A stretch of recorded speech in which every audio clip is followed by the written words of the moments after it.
like if you found the video valuable. He always sat in row G, seat 7. And she always brought the popcorn.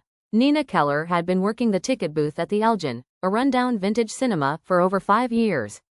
Most days were slow. Most customers were quiet. But then came Leo Stanton. Always with a film notebook, always 20 minutes early, and always asking about projector trivia she didn't really know. She lied about knowing how 35mm reels worked just to keep the conversation going. He lied about not being scared of black and white horror just to impress her. They were a perfect match in half-truths and full attention. The first movie. It was a Wednesday. No one else showed up for the screening of Casablanca. Leo stood at the counter, holding 2 tickets and 2 sodas. I accidentally bought an extra one, he said with a hopeful shrug. Would you sit in G7?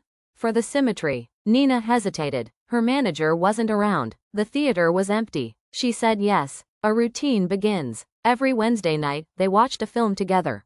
Always old, always slightly scratched, always slightly magical. He'd take notes in his leather journal. She'd draw fake movie posters on napkins. They never met outside the theater. Never exchanged numbers, but she found herself looking forward to the flicker of the reel more than the movie itself. Real trouble. One day, the Elgin's owner came in with a clipboard and a contractor. Streaming's killing us, he said. The place might go digital, or close. The 35mm reels would be retired. Leo heard the news and stopped coming.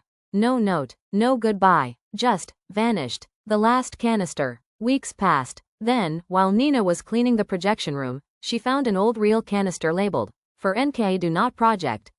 She opened it. Inside was a handwritten note. Nina, I know I disappeared. I didn't know how to tell you goodbye without making it too real.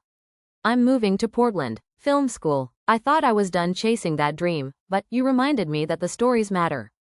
If you ever feel like watching something together again, come to the Elgin next Wednesday. I'll be in G7. One last time. Leo. Wednesday comes. She almost didn't go. Almost threw the canister in the bin. But at 6:59 p.m., she stepped into the dark, empty theater. He was already sitting there.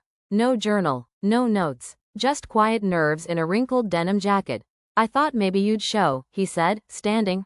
She sat beside him in G6, their elbows brushing lightly.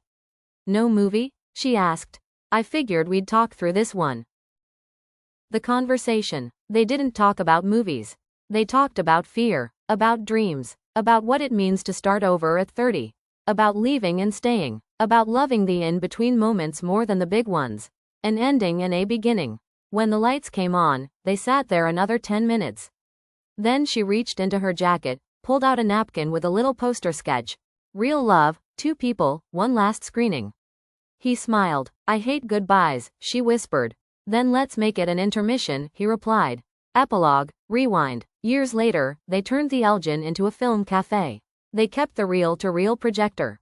Every Friday, they play one vintage movie, picked at random, and leave 2 seats empty in row G. Sometimes they sit in them. Sometimes they don't, but every show begins with the same message on screen, to the ones who stayed until the credits. Love is the best kind of real.